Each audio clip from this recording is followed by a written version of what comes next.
Olá, sejam todas e todos muito bem-vindas e bem-vindos ao canal Vara História.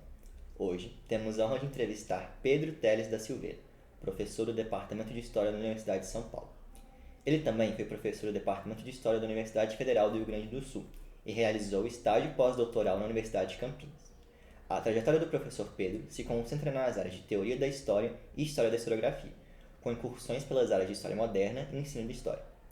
Suas pesquisas se voltam à escrita da história nas vertentes antiga e moderna, com um particular interesse pelo impacto das tecnologias digitais sobre a compreensão histórica.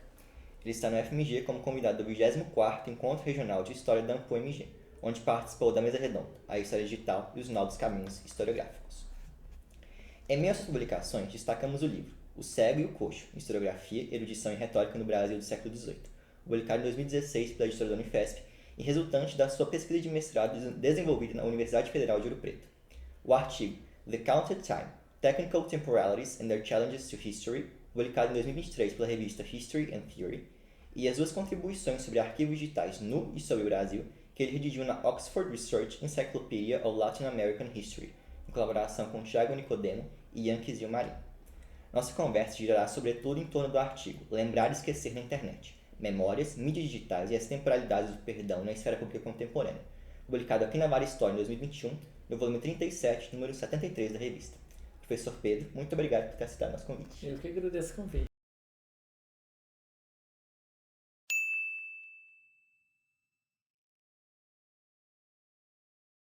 Professor, você abre o artigo publicado na Vara citando uma frase muito provocativa da artista e professora da Faculdade de Arquitetura e Urbanismo da USP, Gisele Beigelman. A internet não esquece, mas a cultura digital não nos deixa lembrar. Mais à frente, você sugere que, mesmo sendo muito efêmeras, as ferramentas digitais são um dos principais articuladores do passado nos debates do presente. Você poderia nos dizer um pouco mais sobre como você pensa o papel da internet na transformação das dinâmicas de memória e esquecimento no mundo contemporâneo? Muito obrigado pela pergunta. Quero reiterar a felicidade de poder participar aqui do canal da Vara História, que é uma revista de referência há muito tempo. E para mim foi uma grande felicidade poder publicar esse artigo na Vara, que é, enfim, daquelas coisas que quando a gente é graduando, a gente olha, começa a ver as coisas, e a gente pensa que algum dia vai chegar lá, e é muito legal chegar nesse ponto de publicar pela Vara História. Mas, então, o que eu queria começar com essa pergunta, que eu acho que é bastante generosa, assim, dá bastante espaço para comentar, é que eu começo com essa frase da Gisele Beigelman, justamente que a internet não esquece, mas a cultura digital não nos deixa lembrar, e é uma frase que ela é semi-correta, porque ela pode ser invertida. Então, que a internet esquece, mas a nossa cultura não deixa, na verdade, a nossa cultura não deixa esquecer. E o que eu acho, o que eu percebo em várias tensões que a gente tem, por exemplo, a tensão sobre a necessidade de arquivamento com a previsão da perda de fontes digitais. Que a gente sabe que as fontes vão se perder. Assim, juntando, né, um pouco, confundindo com a fonte de documento, enfim, a documentação digital vai se perder. Isso é um motivo de grande ansiedade. Então, culturalmente, me parece que é como se a nossa sociedade, diferente do que a Gisele Beigelman está colocando, é uma sociedade que ela esqueceu de esquecer, ela desaprendeu a esquecer. O problema quando a gente desaprende a esquecer como sociedade é que a gente também esquece de recordar.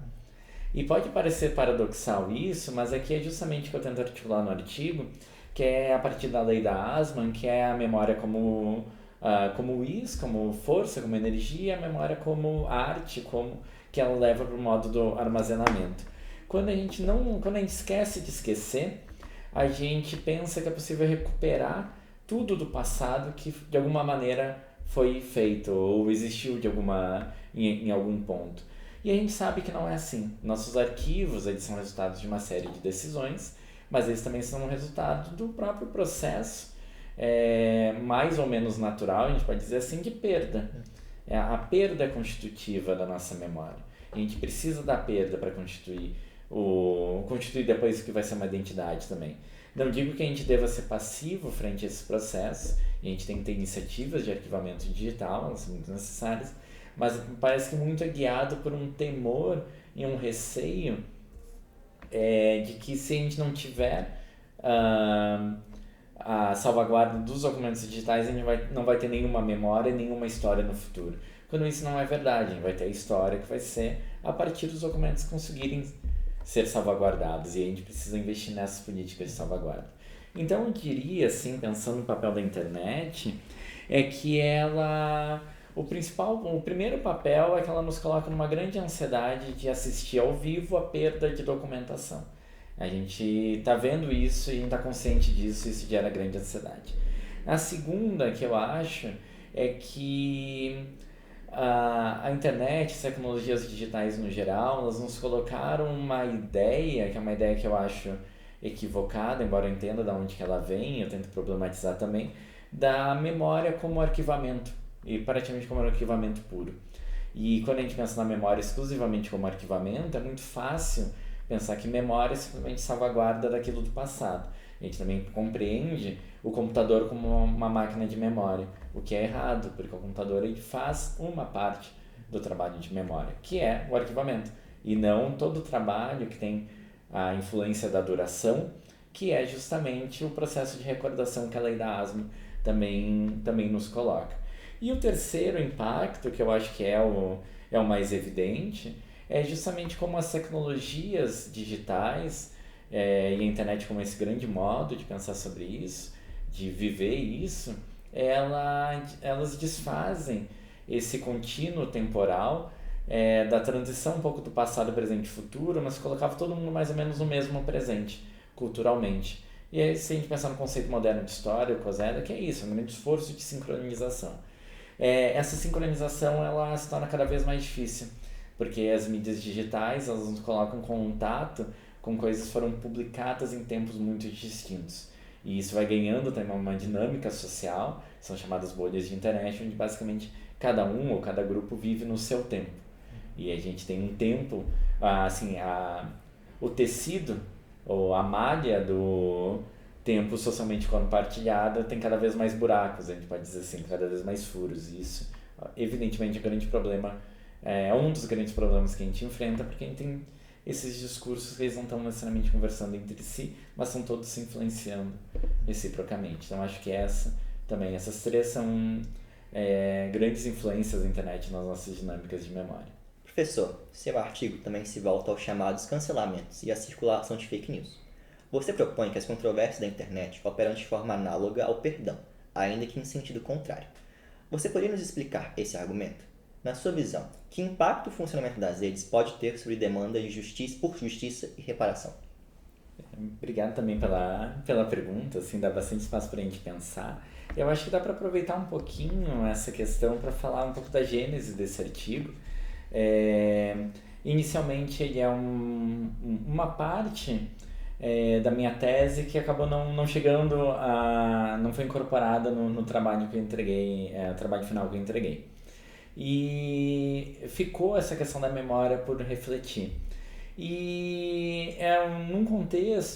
nesse contexto que era ali 2017, 18, 19, contexto politicamente muito conturbado, a gente tinha uma série de questões que estavam surgindo e que foram, eu diria, vendo retrospectivamente, uma espécie de quase que um auge do Twitter no Brasil, onde esses discursos foram muito, muito articulados.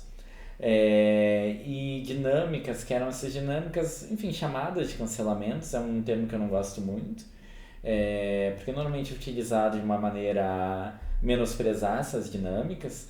E o que eu percebia em debates que eram debates políticos também muitas vezes próprios setores que eram politicamente alinhados com pautas progressistas, mas vendo esses debates do cancelamento de alguma maneira como controversos ou, enfim, naquele contexto político conturbado como desnecessários até mesmo, como causando algum problema mais do que beneficiando a situação. E tem muito disso nesse artigo e foi uma forma de lidar com essa questão.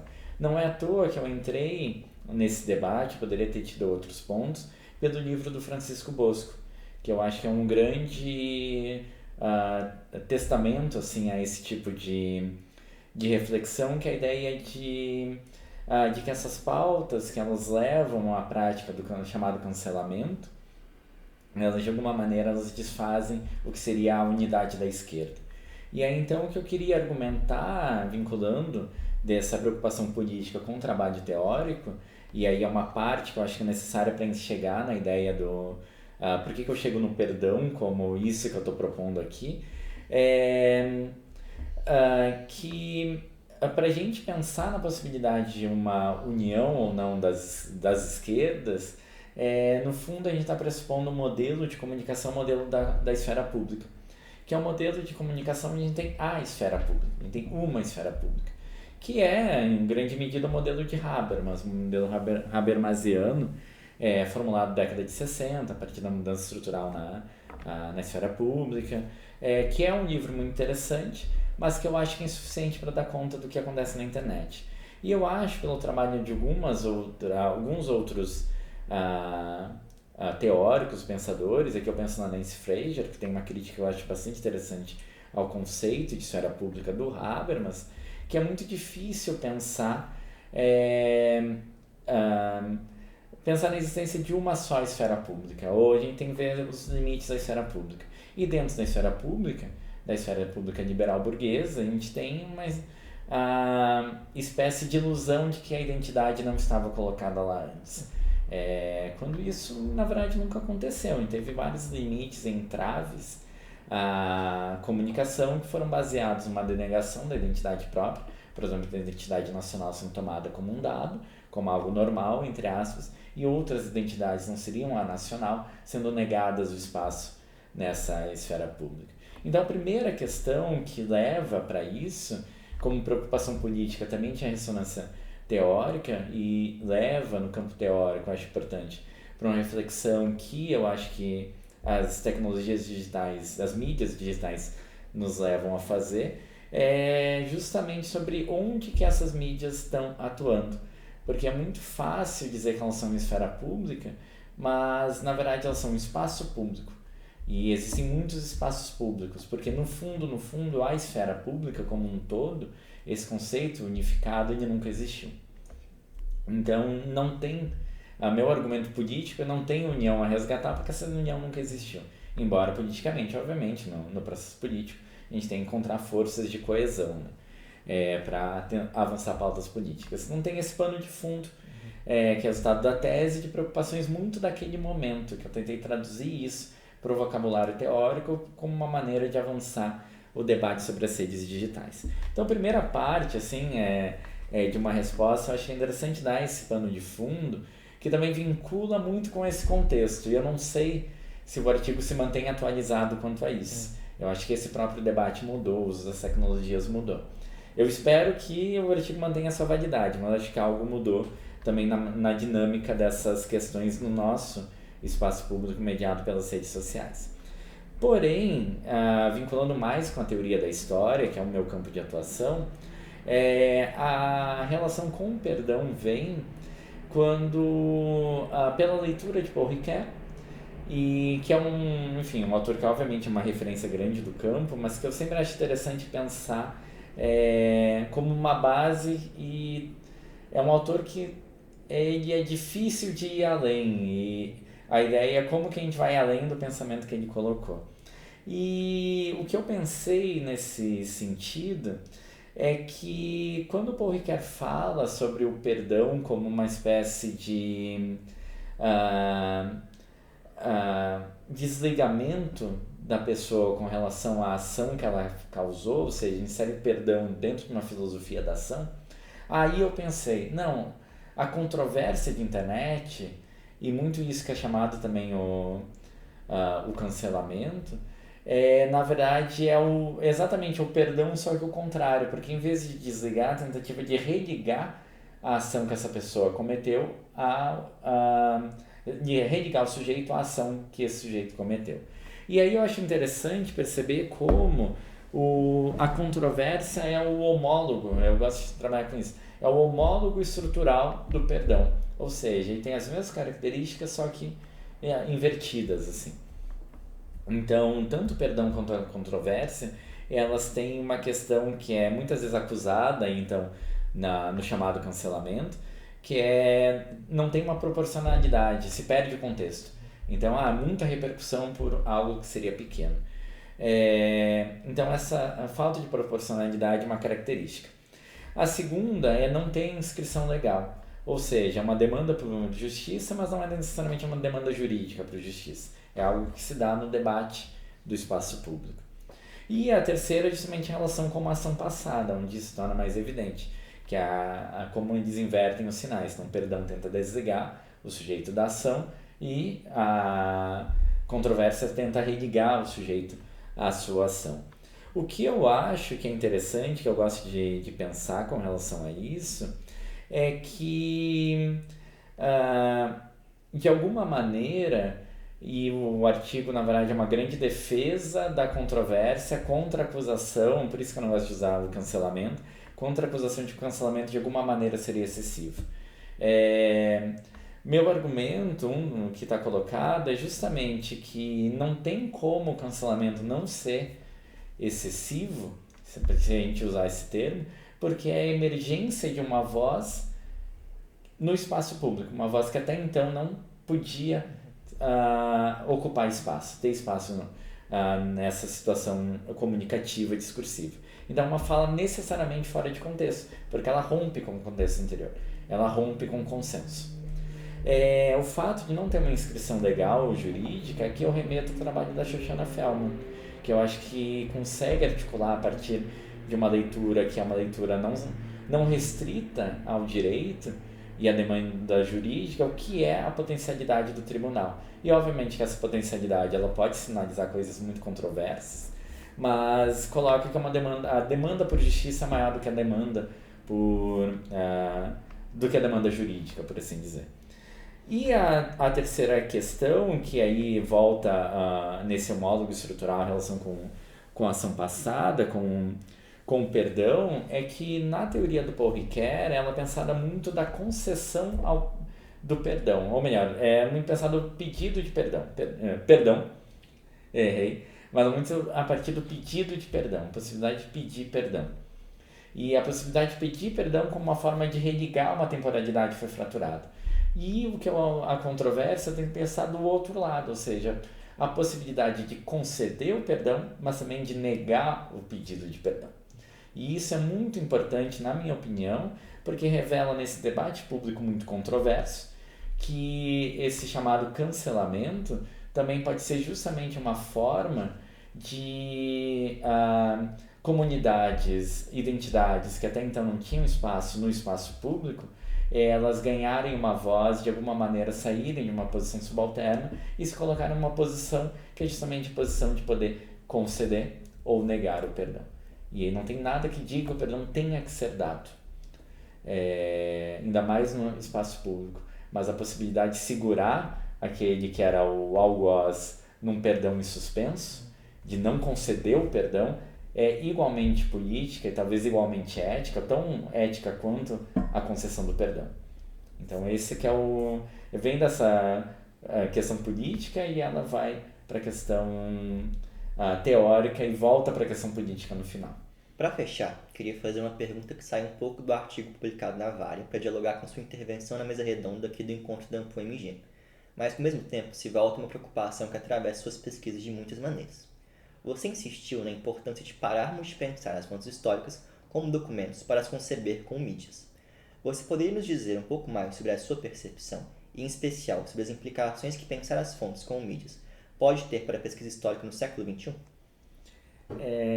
Bem, essa aposta que eu tenho feito há muito tempo e é uma pergunta que eu volta e meia retomo ela, na verdade, que vem das leituras teóricas que eu fiz no meu trabalho de reflexão sobre o que é uma história num momento onde as tecnologias digitais elas são importantes e incontornáveis, mas que tenta, na verdade, chegar no que seria não simplesmente uma influência das tecnologias digitais no conhecimento histórico, mas pensar uma teoria da história informada por elas, por assim dizer.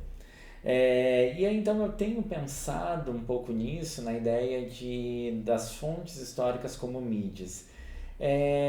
O primeiro ponto que eu penso aqui, que eu gosto de frisar, e aí torna isso um pouco mais próximo de nós, que eu acho que a nossa operação de leitura, enquanto historiadoras e historiadores, é uma operação que ela, de alguma maneira, atravessa a fonte para tentar chegar naquilo que a fonte está retratando. Atravessa a fonte para chegar na realidade, a gente pode dizer assim, que a ideia da fonte como janela para o passado.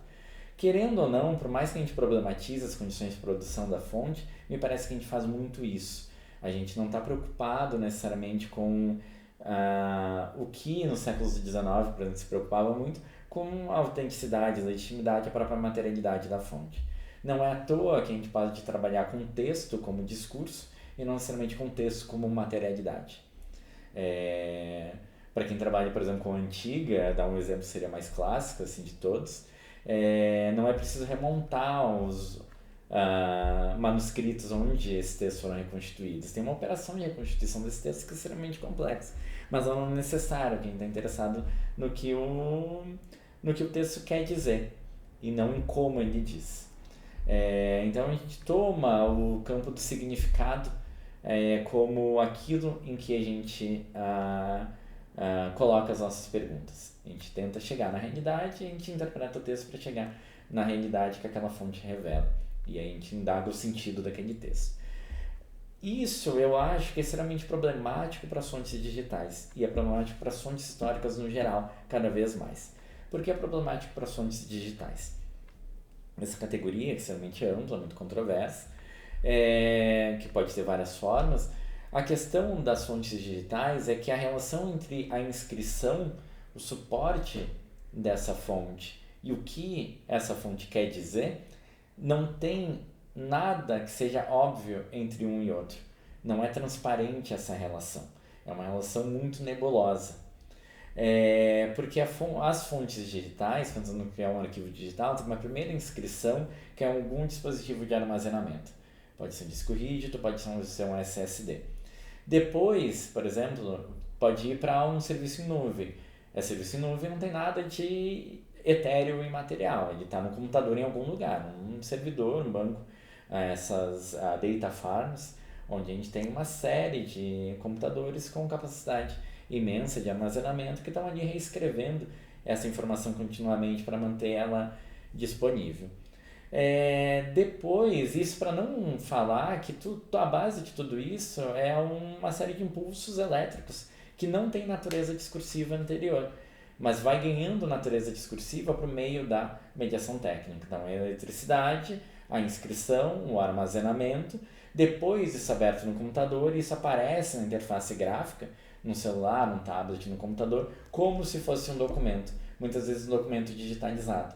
Mas o documento digitalizado, por mais que ele pareça para nós como uma mera reprodução do documento físico que a gente tem, que a gente pode pegar em mãos, na verdade é resultado de uma série de operações técnicas. Esse é o argumento geral que eu tento trazer. A princípio, nada disso precisa nos afetar como historiadores, mas na verdade tudo isso nos afeta.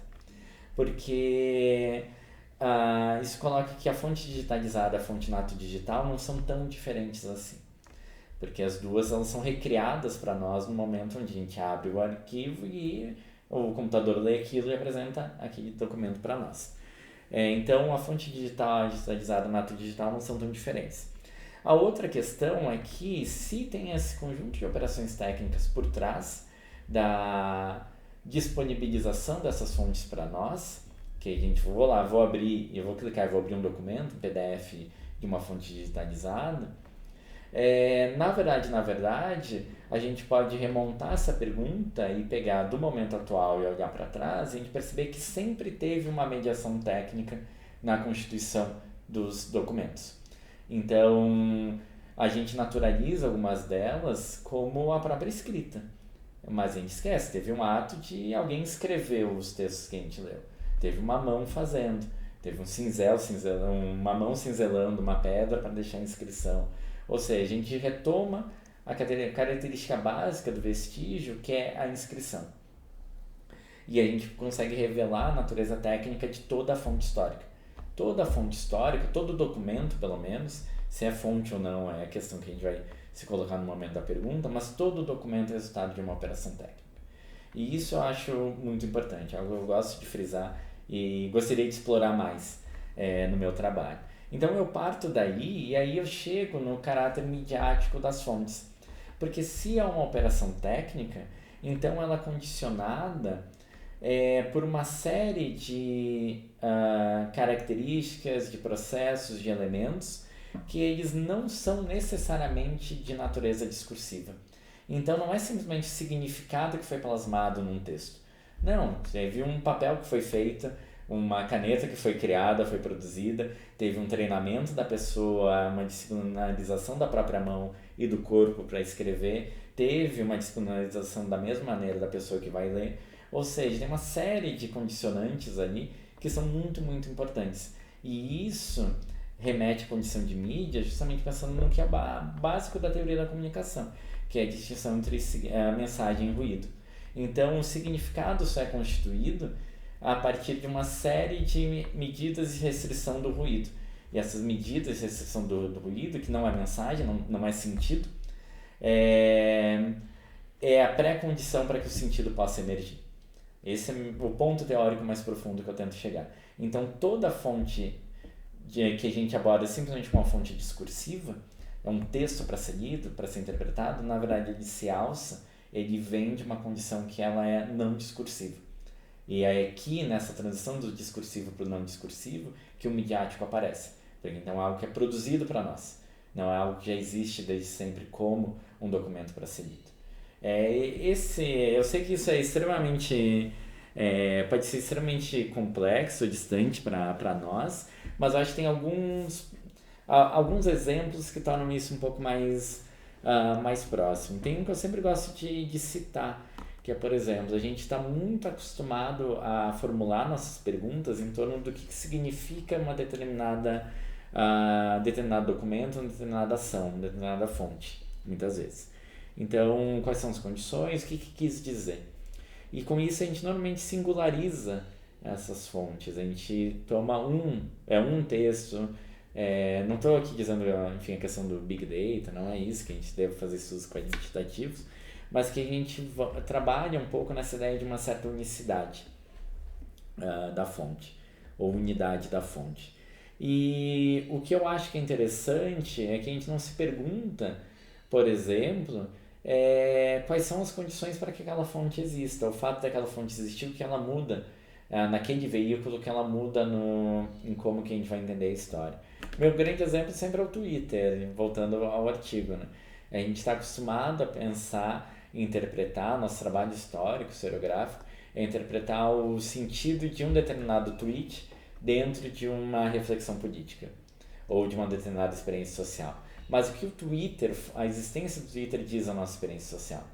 Certamente a maneira como a gente vivencia a sociedade, ela é influenciada pelo fato do Twitter existir, das mídias digitais existirem. Então as mídias condicionam como a gente vive historicamente. E aí eu acho que tem uma série de trabalhos um pouco na fronteira entre a história e esse campo que é a arqueologia das mídias, que eu acho interessante de comentar. O principal dele, eu sempre gosto de citar, que é o Técnicas do Observador, de Jonathan Crary, que é uma pergunta arqueológica. Essa ideia do como surge o observador, a condição para a observação no século XIX. Eu acho isso fenomenal.